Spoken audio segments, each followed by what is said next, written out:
ఈరోజు దైవ సేవకుల దినోత్సవం. ఏమండి, ప్రతిదానికి ఒక రోజు పెట్టేస్తున్నారు. ప్రతిదానికి రోజు అవసరమా? ఏమో, సంఘంలోని సమాజంలోని చులకనగా చూడబడుతున్నది సేవకులే అని నేను అంటాను. సేవకుల్ని నీచనగా చూస్తున్నారు. వీడు కష్టపడి పని చేయడు, డబ్బు సంపాదించడం చేతకాక ఈ మత మార్పిడి చేస్తున్నాడు, లేకపోతే ఒళ్ళొంగక దేనికి పనికిరాడు గనక ఈ సేవలోకి వచ్చాడని కొంతమంది, వీడికి ఏదో ఎక్కడి నుంచో ఫండ్స్ వచ్చేస్తున్నాయి గనక ఆ డబ్బులకు ఆశపడి ఈ సేవ చేస్తున్నాడని కొంతమంది, అలాగనే కష్టపడడం రాక, ఏది చేతకాక, కుటుంబాన్ని పోషించుకోవడం చేతకాక ఈ వ్యాపారం మొదలు పెట్టాడని, అంటే సేవను వ్యాపారంగా దృష్టించే వాళ్ళు కొంతమంది ఉన్నారు. నేను ఒక మాట అంటాను, నిజమే, కొంతమంది సేవకులు బలహీనతల చేత ఉన్నారని అది వాస్తవమే. అయితే జాగ్రత్త వినండి, అందరి సేవకుల్ని ఒకే ఘాటి కట్టేయద్దు, అందరి సేవకుల్ని ఒకే కన్నుతో చూడొద్దు. అందరి సేవకులు అలా ఉండరు. మనలో కొంతమంది దైవ సేవకులు యూట్యూబుల్లో కెమెరా ముందు కూర్చొని అదే పనిగా సేవకుల్ని దూషిస్తూ, సేవకుల మీద మరి వీడియోలు చేస్తూ సేవకుల యొక్క ఔన్నత్యాన్ని తగ్గిస్తున్నారు. అలా ఒక సేవకుడి గురించి కించపరిచి మాట్లాడడం వల్ల ఏమవుతుందంటే, ఒక 10 మందిలో ఒకలో ఇద్దరు సేవకులు ఆ యొక్క తప్పుడు విధానంలో ఉంటే మిగతా 8 మంది మీద సమాజంలో ఒక తప్పుడు నింద పడుతుంది. తిని తినక కష్టపడుతున్న సేవకుడిని తక్కువ చూపు చూస్తున్నారు లోకం. నీ మాటలు బట్టే కదా, నీకేముంది, సులువుగా వీడియోలు మాట్లాడుతున్నావు, కిందనేమో QR కోడ్ పెట్టుకుంటున్నావు, నానా డబ్బులు నీకు వస్తున్నాయి, ఆ యూట్యూబ్ చాలా పాపులర్ అయిపోతుంది, అక్కడి నుంచి యూట్యూబ్ నుంచి కూడా డబ్బులు వస్తున్నాయి, లేదంటే నువ్వు పాపులర్ అవుతున్నావు చెప్పడానికి నీకు ఆనందంగా ఉంది. కానీ గూడాల్లో, కొండల్లో, కోనల్లో, ఏ ప్రాంతంలో అయితే సువార్త అందలేదో ఆ ప్రదేశాలన్నీ చోట్ల కడుపు కాల్చుకొని భార్యాబిడ్డలకు పోషణ కూడా లేకుండా ఏ ఉద్యోగం ఉందండి, ఏ సంపాదన ఉందండి సేవకుడికి? ప్రభువే స్వాస్థ్యము సేవకుడికి, నడిపించేవాడు ప్రభువే. పుట్టి విశ్వాసంతో ప్రభు మీద ఆధారపడుతున్నారు. తెల్లవారు లెగిస్తే ఉప్పు పప్పు బియ్యము ఉండదు. నీకు ఒక మార్గం ఉంది, ఏంటి తెలుసా? తెల్లవారు లెగిస్తే బయటికి వెళ్ళి కష్టపడి సంపాదించుకొని తెచ్చుకొని కొనుక్కోగలవు. కానీ సేవకుడు ఒక్కసారి నాకట మీద చేయి ఉంచి వెనక తీరుగు చూడడానికి వీలు లేని పరిచర్లో ముందుకు సాగుతున్నాడు. గమ్యము క్రీస్తు వైపే చూస్తున్నాడు. రేపు పోషణ ఉందో లేదో తెలియకుండా సేవకుడు ముందుకు సాగుతున్నాడు. కరెక్టే, కొంతమంది ఉన్నారు, ధనాపేక్ష కలిగిన వారు ఉన్నారు. కానీ ఆ ఒక్కరి కోసమని మిగతా 99 మందిని నువ్వు పరువు తీసి పాడు చేసి నిందలు వేసి లోకములో తక్కువ చూపు చూపిస్తున్నావు అని ఈ సేవకుల దినోత్సవం రోజున ప్రభువు మనల్ని ఆదరించునుగాక. దేవునికి స్తోత్రం చేయమండి. అలాంటి సేవకులు ఎంతమంది అయితే కష్టపడుతున్నారో నిస్వార్థంగా, ఏ ధనాపేక్ష లేకుండా, వారి కుటుంబాన్ని, వారి శక్తినికి మించి ప్రయాణం ముందుకు సాగి, వారి బిడ్డల స్కూల్ చదువులకు కూడా స్తోమత లేక, ఫీజులు కట్టుకోవడానికి చదువులకి స్తోమత లేక, లోకంలో నిందలు, సువార్త చేస్తే వ్యతిరేకతలు, నడిచి వెళ్తుంటే సువార్తలో ఎంతోమంది కొడుతున్నారు, హింసిస్తున్నారు. సంఘంలో చూస్తే అనేక మంది వెన్నుపోటుదారులు ఉన్నారు. సంఘంలో సంఘంతో పోరాడుతున్నారు, సమాజంతో పోరాడుతున్నారు. కుటుంబంలో నలిగిపోతాడండి ఆ పాస్టర్ గారు. నాన్న, రేపు నాకు కోడికూర తినాలని ఉంది, చికెన్ తినాలని ఉందంటే ఆలోచించండి ఒకసారి. పెట్టలేక, స్తోమత లేక, కొనడానికి ఆర్థిక స్తోమత సహకరించక ఆ పిల్లవాడికి ఏ సమాధానం చెప్పుకుంటున్నాడు?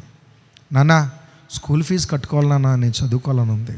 అమ్మ, ఇంట్లో ఏముంది అంటే ఆ తల్లి పాస్టరమ్మ గారు, నాయన ఈ పూట పస్తులుందామని అనేవారు చాలామంది ఉన్నారండి. ప్రభువే వారికి స్వాస్థ్యం. దేవుడు మాట్లాడుతున్నారు, లేవీయులు నా స్వాస్థ్యము, నా సొత్తు, యాజకులు నా స్వాస్థ్యము. ఈరోజు అలాంటి సేవకులు ఉన్నారండి, గుర్తించాలి. మనం పర్లేదు, దేవుని కృప వలన నేనైతే చేయగలిగే స్తోమతలో ఉన్నాను. దేవుడు అన్ని సమృద్ధిగా ఇచ్చారు. ఇంతవరకు ఏ రోజు కూడా ఎక్కడ కూడా నేను చెయ్యి చాచి నాకు ఇవ్వండి అని ఎవరిని అడిగినది లేదు. ఏ సేవకుడి దగ్గరికి వెళ్ళినా, మీటింగ్లకు వెళ్ళినా కానుక తీసుకోకుండా, వీలైతే ప్రభు నాకు వీలు కల్పిస్తే నాకు ఉన్న దాంట్లో నేను ఏదైనా ఒక తృణమో పనమో చేసి రావడానికి దేవుడు మనకు స్తోమత ఇచ్చారండి. కానీ ఇది కూడా లేని వారు ఉన్నారండి. నేను అంటాను, బతకడానికి సంఘం మీద ఆధారపడడం తప్పు కాదు. బతకడానికి సంఘం మీద ఆధారపడడం తప్పు కాదండి. అతడు లేకనే ఆధారపడుతున్నాడు. అలా ఆధారపడడం చూచి నువ్వు పనికి మాలిన వాడివి, నువ్వు చేతకాని వాడివి, నువ్వు ఇంటిని పోషించుకోవడం చేతకాక ఈ వ్యాపారానికి వచ్చావని తప్పుడు నిందలు దీనుల మీద వేస్తున్నాడు అపవాది. చాలామంది పచ్చి బూతులు మాట్లాడుతున్నారు యూట్యూబ్లో. జాగ్రత్త గమనించండి. ప్రభు చెప్పారు, నా నిమిత్తం మీరు నిందించబడతారు, నా నిమిత్తం హింసించబడతారు, నా నిమిత్తం మీరు దూషింపబడతారు, ఎగిరి గంతులు వేయండి అన్నాడు. దేవునికి స్తోత్రం. సేవకుల దినోత్సవం రోజున ప్రతి సేవకుడు ఎవరు?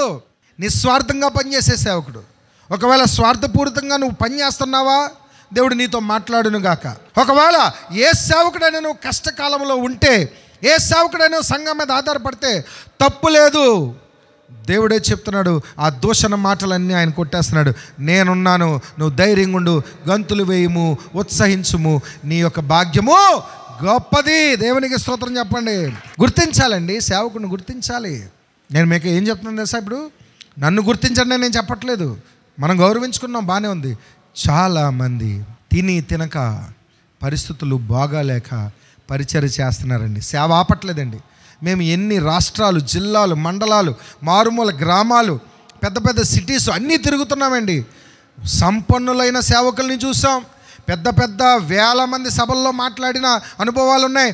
చిన్న పూరుగుడుసులో, పెంకుటిల్లులో, రేకుల షెడ్లో, చిన్న మందిరాల్లో సేవ చేస్తున్నవారు, చిన్న కూటాల్లో కూడా మేము వెళ్ళి మాట్లాడడం జరిగింది. వారిని చూసాం, వీరిని చూసాం. తీర్మానం ఒకటే, దేవుని కొరకు అప్పులు పాలైపోతున్నారు. మందిరాలు కట్టడానికి అప్పులు చేసి మరి మందిరాలు కడుతున్నారు. బిడ్డలు పోషించుకోవడానికో లేకపోతే ఇంకెవరినో బలపరుచుకోవడానికి కాదండి. చెప్పండి, మందిరాలు కడితే ఆ మందిరాల్లో దీవెన పొందుకుంటుంది ఎవరు? సంఘస్థులే కదా. ఒప్పుకుంటాను, ఉన్నారు కొంతమంది. కానీ మనం చేసే పొరపాటు ఏంటో తెలుసా? సంఘమా, సార్వత్రిక సంఘమా, యూట్యూబ్లో సేవకుల మీద మాట్లాడే మన సహోదరుల గురించి మాట్లాడుతున్నాను. లోకస్తుడు మాట్లాడాడంటే ఒక అర్థం ఉంది, వాడు క్రీస్తుని ద్వేషిస్తున్నాడు కనుక, లేకపోతే ఇది వ్యాపారంగా వాడు చూస్తున్నాడు కనుక, ఈ యొక్క విశ్వాసాన్ని వ్యతిరేకిస్తున్నాడు కనుక మన మీద అనుచిత వ్యాఖ్యలు చేశాడంటే ఒక అర్థం ఉంది. కానీ అదే క్రీస్తుని నమ్ముకున్న నీవు ఏ నోటితోనైతే దేవా నీకు స్తోత్రం అంటున్నావో అదే నోటితో నీ సహోదరుని దూషించి నవ్వుల పాలు చేస్తున్నావు, హేళన చేస్తున్నావు కదా. ఈ అలవాటు మంచిది కాదు, మానుకో సహోదరుడా. ఎవరైనాను, యూట్యూబ్లో ఉన్న ఎవరైనాను, అతడు ఎంత పాపులర్ అయినను దయచేసి ఆ మాటలు మానండి. మీ మాటల వలన నిజముగా కష్టపడే సేవకుడికి అపకీర్తి వస్తుంది. ఎంత కృంగిపోతారో ఆలోచించండి. సూటిపడి మాటలు అంతెందుకండి, నిజంగా కొన్ని సందర్భాల్లో పాస్టర్ అమ్మగారులు కూడా, అంటే కొంత ఎక్స్పీరియన్స్ వచ్చిన తర్వాత పర్లేదు, కానీ సేవ ఆరంభంలో సేవకురాలు కూడా ఏంటిది, నా కుటుంబం స్థితి బాగాలేదు అని, ఎంత కాదన్న శరీరం, ఎంత కాదన్న రక్తమాంసములు కదా, నిరుత్సాహం వస్తుందా? ఆ సేవకుడికి ఎంత భారం అండి. సంఘాన్నే బలపరుస్తాడా, ప్రక్కన ఉన్న సేవకురాల్ని బలపరుస్తాడా? నలిగిపోతాడు కదా. రాత్రులు పడుకున్నప్పుడు నా భార్యకు కనీసం ఒక చీర కూడా కొనుక్కోలేని పరిస్థితిలో ఉన్నానే, నా భార్యకు కనీసం 3 పూట్ల భోజనం పెట్టే స్తోమత కూడా లేదే. ఎంత నలిగిపోతున్నాడండి ఆ సేవకుడు. ఆ సేవకుడి గురించి నేను మాట్లాడుతున్నాను. ఆర్భాటాల్లో ఉన్న సేవకుడి గురించి నేను మాట్లాడట్లేదు. ఏ సేవకుడైతే రాత్రులు పడుకుంటున్నప్పుడు నా బిడ్డలకు పోషణ కూడా లేదే అని నలిగిపోతూ పడుకుంటున్నాడే, ఏ సేవకురాలైతే ఇదిగో నా పాస్టర్ గారు, మా యజమాని ఎంత నలిగిపోతాడని నిందలు భరిస్తున్నాడని ఈమె ఎదురుగుండా అవతల వాళ్ళు దూషిస్తుంటుంటే, సొంత భర్తను దూషిస్తుంటే ఆ భార్య సేవకురాలు రాత్రి పడుకున్నప్పుడు ఎన్ని రాత్రులు, కన్నీటి రాత్రులండి, నిద్రలేని రాత్రులండి. ఇది కదా సేవకుడు ప్రయాణం. నేను ఇక్కడ సేవకుల్ని గొప్ప చేయడం కాదు, ఆ సేవకుడికి మనము కీర్తి తేవక అవసరం లేదు, పొగడ అవసరం లేదు, సన్మానాలు చేయవసరం లేదు, గొప్ప గొప్పవే చేయవసరం లేదండి. ఆ సేవకుడి గురించి అనవసరమైన మాటలు మాట్లాడకుండా దేవుని మహింపరచండి. దేవునికి స్తోత్రం. ఉన్నారు, నేను చెప్తున్నాను, మళ్ళా ఎత్తుతున్నాను, ఉన్నారు కొంతమంది. కానీ నిజముగా సేవ చేస్తున్న వారు ఏమవుతున్నారు, వీరిని గుర్తించండి. పరిస్థితి బాలేకే కదండి ఆధారపడతాడు ఎవరైనా. చెప్పండి, ఇంకేముంది దారి చెప్పండి. అదే ఒకవేళ సంఘం మీద ఆధారపడకూడదు అని లోకానికి వెళ్ళి వ్యాపారం చేశాడనుకో, అదిగో ధనాపేక్ష కలిగినోడు, డబ్బాష కలిగినోడు, సేవ చాలక సేవ విడిచిపెట్టి పనులకు వెళ్ళిపోతున్నాడు, ఆటో వేసుకుంటున్నాడు, లేకపోతే ఈ పనికి వెళ్ళిపోతున్నాడు, ఆ ఉద్యోగంకి వెళ్ళిపోతున్నాడు అని మాటలు రావట్లేదా? మళ్ళీ ఏ జీతం ఇచ్చేస్తున్నారని ఉద్యోగాలు విడిచిపెట్టి సంఘం కోసం వస్తున్నారండి. మనం ఇంకోటి అంటాం, పెద్ద పెద్ద సేవకుల్ని మనం అంటాం కదా, వాళ్ళకి ఏంటండి లక్షలు వస్తున్నాయి కదండి. ఏమంటారు? లక్షలు వస్తున్నాయి. అంతే లక్షలు వారు సేవలో పెడుతున్నారండి. అర్థమవుతుందా? చాలామంది ఫైనాన్షియల్లీ బాగా రిచ్గా ఉన్న సేవకులు, సంఘాలు, కొన్ని వందల మంది, వేల మంది ఉన్న సంఘాలు పెద్ద పెద్ద మీటింగ్లు పెడుతున్నారు కదా, వాళ్ళు కూడా మీటింగ్ల ద్వారా, సువార్త ద్వారా చాలా ఖర్చు పెడుతున్నారు. ఎవరిని అనొద్దు మనం. తీర్పు దేవునిది, తీర్పు తీర్చువాడు ఆయన. నువ్వు అనుకుంటున్నావు గద్దిస్తున్నానని, బుద్ధి చెప్తున్నానని, లేకపోతే ఖండిస్తున్నానని, దుర్బోధని వ్యతిరేకిస్తున్నానని అనుకుంటున్నావు. కానీ నువ్వు తెలియకుండానే ఏం చేస్తున్నావు తెలుసా? మంచి వారిని పాడు చేస్తున్నావు. ఏం జరిగిందో చెప్పనా? ఒక యజమానుడు ఉన్నాడంట, పొలంలో ధాన్యమును, గోధుమల గింజలను నాటాడంట. అనుకోకుండా శత్రు సైన్యం కొంతమంది వచ్చి గురుగులు కూడా నాటారంట. గురుగులు అంటే కలుపు మొక్కలు. అయితే ధాన్యం ఎదుగుతుంది, గోధుమలు ఎదుగుతున్నాయి, గురుగులు కూడా ఎదుగుతున్నాయి. పంట కోతకాలంకి టైంకి వచ్చేసింది. అయితే ఈ పనివారు వచ్చి యజమానుడితో అన్నారంట, నాయనా ఈ గురుగులు పాడు చేసేస్తున్నాయి, పురుగులు పడుతున్నాయి, సారమంతా గురుగులకు వెళ్ళిపోతుంది, ధాన్యానికి వెళ్ళటం లేదు, గురుగులన్నీ ఏరు పారేద్దాం రండి అని అంటే యజమానుడు అన్నాడంట, వద్దు వద్దు నాన్న, ఎదగని ఎదగని గురుగులు ఎదుగుతాయి, గోధుమలు ఎదుగుతాయి. కోతకాలం వచ్చినప్పుడు గురుగులు వేరుపరిచి అగ్నిలో పెడద్దాం, ధాన్యాన్ని తీసుకొచ్చి కొట్లలోని గోడౌన్స్లో దాచి పెడదాం. ఎందుకంటే అలాగా అంటే, పొరపాటున నువ్వు ఆ కొడవల కత్తితో నువ్వు నరకడం మొదలుపెట్టినప్పుడు గురుగుకు తగలవలసిన కత్తి పక్కనున్న మంచి మొక్కకు తగిలి మంచివారు పాడైపోతారేమో, పంట పాడైపోతుంది నాన్న, ఎదగని అన్నాడు దేవుడు. దేవునికి స్తోత్రం. నువ్వు నేను ఎవరండి గురుగులు తీయడానికి? గురుగులు తీసే బాధ్యత ఎవరిదండి? దేవుడిది. ఎదగనివ్వండి. ఒకవేళ అలాంటి పరిచారకులే ఉంటే మన మధ్య, ఎదగనివ్వండి, దేవుడు చూసుకుంటాడండి. ఈ లోపుగా నువ్వు మాట్లాడే మాటల వలన, చేసే వీడియోల వలన ఎంత మంది దగ్గర అతన్ని అవమానిస్తున్నావు, చాలా మంచి సేవకుల్ని అవమానిస్తున్నావు. అదే పనిగా చాలామంది, కొంతమంది ఉన్నారండి, నా లిస్టులో చాలామంది పేర్లు రాసుకున్నాను, వాళ్ళ గురించి రోజు ప్రార్థన చేస్తాను. ఏమని లిస్ట్ చేస్తా? అదే పనిగా సేవకులను దూషించే పాస్టర్ గారులు ఉన్నారు. ఒక మీటింగ్కి వెళ్తారు, ఆ మీటింగ్లో అక్కడ విశ్వాసులకు అవసరమైన బోధ చేయకుండా ఈవిడ ఒక సమస్యతో వస్తుంది, ఈయన ఒక సమస్యతో వస్తాడు, ఆవిడ ఒక మానసిక ఇబ్బందులతో వచ్చింది, ఇతడు ఒక మరి ఆత్మీయ వెనుకబడతనంతో వచ్చాడు. వారిని బలపరచకుండా, వీళ్ళని బలపరచకుండా ఎక్కడో సేవకుడు ఎలా చేశాడు, ఆ సేవకుడు ఎలా చేశాడు, ఈ సేవకులు ఇంతే, ఈ సేవకుడు ఇంతే, ఆ సేవకుడు ఇంతే అని సేవకులతో మాట్లాడి అటువంటి అనుచిత వ్యాఖ్యలు చేయటం వలన అక్కడ వినేవారు ఏం ఆత్మీయ మేలులు పొందుకుంటున్నారని నేను అంటాను. చాలామంది ఉన్నారు.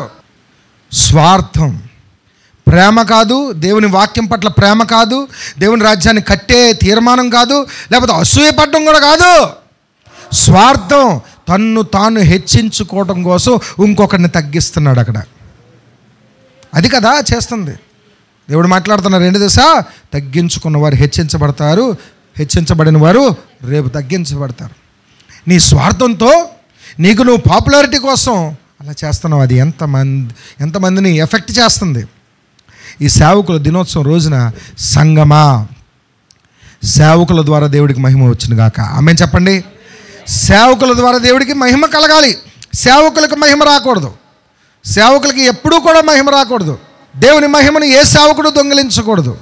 మహిమ, ఘనత, ప్రభావములు మన ప్రభువైన యేసుక్రీస్తు ద్వారా తండ్రి అయిన దేవుడికి కలుగునుగాక. ఆమేన్. ఎవరైనా ఆ ఆలోచనలతో సేవకుని దూషించే ఆలోచన ఉంటే దయచేసి మానుకోండి. సంఘస్థులారా, మీ సేవకులకి నమ్మకంగా ఉండండి. సంఘస్థులారా, ఒక సేవకుడు కష్టం ఏంటో గుర్తించండి. ఒక విశ్వాసి సంఘంలోంచి అలిగి వెళ్ళిపోతే ఆ సేవకుడు రాత్రి పగలు నిద్రాహాలు మానేస్తాడండి. ఎంత కష్టపడి ఒక సంఘాన్ని కట్టుకుంటూ వస్తున్నాడు. ఇప్పుడు ఏం చేస్తున్నారంట, కొంతమంది సేవకులు ఏం చేస్తున్నారు తెలుసా? డబ్బులు ఎరేసి మరి సంఘాల నుంచి లాక్కొచ్చేస్తున్నారు. ఈ విశ్వాసులు కూడా అలాగే వెళ్ళిపోతున్నారు. నేను ఇప్పుడు మాట్లాడుతుంది సేవకులు తప్పు కాదు. అది సేవకుడు మంచి ఉద్దేశంతో సంఘానికి ప్రోత్సహించడం కోసం ఆర్థిక సహకారం అందిస్తున్నాడు. అక్కడ ఆ సేవకుడు అందిస్తున్నాడని నీ దగ్గర ఉన్న ఆర్థికంగా వెనకబడిన సేవకుడి దగ్గర ఇంకా అభిషేకం ఉందా లేదా? ఇక్కడ సంఘానిది తప్పు, ఆ విశ్వాసిది తప్పు, వెళ్ళిపోవడం తప్పు. సంఘమే బలంగా ఉండి పోషిస్తే ఆ సేవకుడు ఎక్కడ చేయి చాపడు కదా. సేవకుడు ఎంత అప్పు అయిపోతున్నాడు. చక్కటి మందిరం రూపంలోకి తీసుకొచ్చి నేను కూర్చోబెడుతుంటే సేవకుడు అప్పు అయిపోతున్నాడు. నువ్వు అంటున్నావు మళ్ళీ సేవకుడికి ధనం ఎందుకు ఇవ్వాలని. చాలామంది ఇలాగన తప్పుడు నిందలు భరిస్తూ పాపం సేవకులు చాలామంది కృంగిపోతున్నారండి. ఈరోజు కృంగిపోయే సేవకులకు ఆదరణ కలుగును గాక. ప్రభువే వారికి ఆదరణ కలిగించును గాక. మాకు కూడా ఎన్నో శోధనలండి. మనమందరం చక్కగా ఉంటాం. కొద్ది గొప్ప ఆర్థికంగా మనము ఉన్నాము కాబట్టి ఉన్న దాంట్లో ఏదో సంపన్నులం కాదు, కానీ ఉన్న దాంట్లో ప్రభు ఏదైతే ఇచ్చారో దాన్ని నమ్మకంగా చేస్తున్నాం. అది ప్రభు అలా కొనసాగిస్తున్నాడు. నేను అంటాను, లేని వాళ్ళు చాలామంది ఉన్నారు, వారి గురించి ప్రార్థన చేద్దాం. సేవకులకి ఇవ్వాల్సిన గౌరవం సేవకులకి ఇద్దాం. ఏ సేవకుడి గురించి కూడా మీరు తప్పుడుగా మాట్లాడకండి. అందరి గురించి మనం ఏం చేయాలి చెప్పండి? ప్రార్థన చేయాలి. రాబోయే రోజు ప్రభు రాకడలో అందరికీ తీర్పు జరుగుతుంది. ఆ తీర్పులో ఎవరు నిలబడతారు, ఎవరు పడిపోతారనేది దేవుని చిత్తం. మనం ఎవరిని కూడా పల్లెత్తి ఒక మాట అనవద్దు. దేవునికి స్తోత్రం చెప్పండి. ఏమండి, సేవకులంటే మాకేమైనా శాపం వచ్చేస్తుందండి. శాపం ఏమీ రాదమ్మా. కానీ నీవు కించపరచడం వలన ఇంకో 10 కుటుంబాలని రక్షించవలసిన సేవకుడు ఆగిపోతాడు. నీకేమవదు, నీకేదో అయిపోతుందని నేను అనట్లేదు. నువ్వు కించపరిచి తప్పుడుగా అతన్ని చిత్రీకరించి లోకం ఎదుట దోషిగా నిలబడుతున్నప్పుడు ఇతడు తలెత్తుకొని ముందుకు సాగి ఇంకో 10 మంది కుటుంబాన్ని నడిపించలేక కొంతమంది మానసికంగా దృఢంగా ఉన్నవారు నిలబడగలుగుతున్నారు, నిలబడలేని వారు అదేంటి నేను నిలబడకపోతే ఎందుకంటే వచ్చాడు సేవకుడికి, ఆహా గట్టు మీద ఉండి ఎన్నైనా మాట్లాడతావు, అంతే కదండి. గట్టు మీద ఉండి ఎన్నైనా మాట్లాడతావు. ఉద్యోగం సద్యోగం లేకుండా ప్రభువే నాకు భాగ్యం అనుకుంటూ ఇదిగో వీధి వీధి తిరిగి సువార్త చెప్పు. ఒక్క కుటుంబాన్ని తీసుకొచ్చి మందిరంలో కూర్చోబెట్టు. ఈ యూట్యూబ్లో మాట్లాడే సోకాళ్ళు చాలామంది, మరి యూట్యూబర్స్ అని అంటాను, సేవకులని నేను అన్నాను వాళ్ళని. ఒక్క సువార్త చెప్పి ఒక కుటుంబాన్ని మందిరంలో కూర్చోబెట్టి బాప్తిసం ఇచ్చే రక్షణలోకి నడిపించే అనుభవాలు ఉండవండి. కానీ అదే పనిగా సేవకుడిని దుమ్మెత్తి పోసేస్తున్నారు. దయచేసి మన్నించండి నా మాటలు. మిమ్మల్ని ఎక్కడైనా గద్దించినా గాయపరిచినా మరి అందరం కలిసి ప్రభు సన్నిధిని కలుసుకొని కట్టుదాం. దేవుని రాజ్యాన్ని బలపరుచుకుందాం. అందరూ కలిసి ఉంటే ప్రభు మనలో బలమునిచ్చి అధిక బలమునిచ్చి నూతన కార్యంలో మన ద్వారా దేవుడు చేయునుగాక. ఆమేన్. హల్లెలూయా. దేవుడి మాటలు దీవించునుగాక. ఆమేన్.